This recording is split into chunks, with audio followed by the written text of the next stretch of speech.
Hello friends, இன்னைக்கு class level chapter 3 trigonometry exercise 3.2ல second sum பார்க்கலாம். Find the degree measure corresponding to the following radian measures. Radian measures degree measures convert பண்ண போறோம். ரேடியனை டிகிரியா convert பண்றதுக்கு கொடுத்திருக்க ரேடியனோட 180 by pi multiply பண்ணா போதும். Example 3.4ல first point பார்த்தலாம். pi by 5 ரேடியன்ஸ் டு டிகிரியா கன்வெர்ட் பண்ணனும். pi by 5 is equal to 180 divided by pi into x வந்து pi by 5 தான். இதில் பையும் கேன்சல் ஆகிடும். 5 டேபிளில் 5 ones are 180 வந்து 36 சார். அப்போது pi by 5 ஓட டிகிரி வந்து 36 டிகிரி. pi by 5ங்கிற ரேடியனை டிகிரியாக கன்வெர்ட் பண்ணும்போது 36 வந்தது.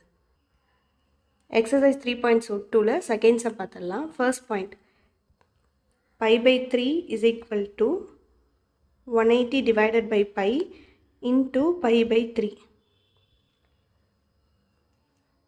இதில் பையும் கேன்சல் ஆகிடும். 3 டேபிளில் 3 ones are 180 வந்து 60 சார். இப்போது pi by 3ங்கிற ரேடியனை டிகிரிக்கு கன்வெர்ட் பண்ணும்போது 60 degree. Second point pi by 9 is equal to 180 divided by pi into pi by 9.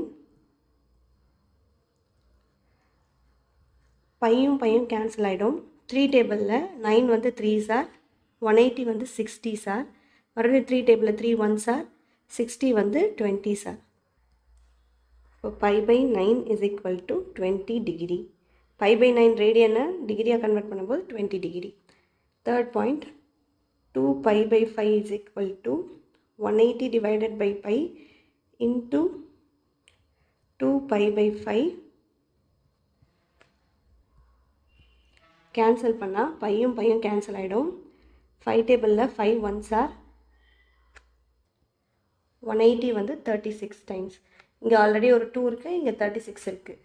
36ஐயும் 2ஐயும் multiply பண்ணால் 72. இப்போ 2 pi by 5 ரேடியனை டிகிரிக்கு கன்வெர்ட் பண்ணும்போது 72 degree. Fourth point 7 pi by 3 is equal to 180 divided by pi into 7 pi divided by 3. இந்த ரேடியனை டிகிரியாக convert பண்ணலாம். பையும் cancel ஆகிடும். 3 டேபிளில் 3 ones are 180 வந்து 60 டைம்ஸ் வரும். அப்போ 60 into 7 0 42 420. 7 pi by 3 is equal to 420 degree.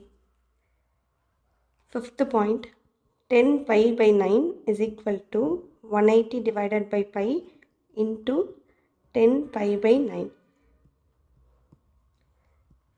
பையும் cancel ஆகிடும். 3 டேபிளில் 9 வந்து 3 சார், 180 வந்து 60 டைம்ஸ் வரும். 3 டேபிளில் 3 1 சார், 60 வந்து 20 சார் வரும். 10யும் மல்டிப்ளை பண்ணால் 200. 10 pi by 9 is equal to 200 degree.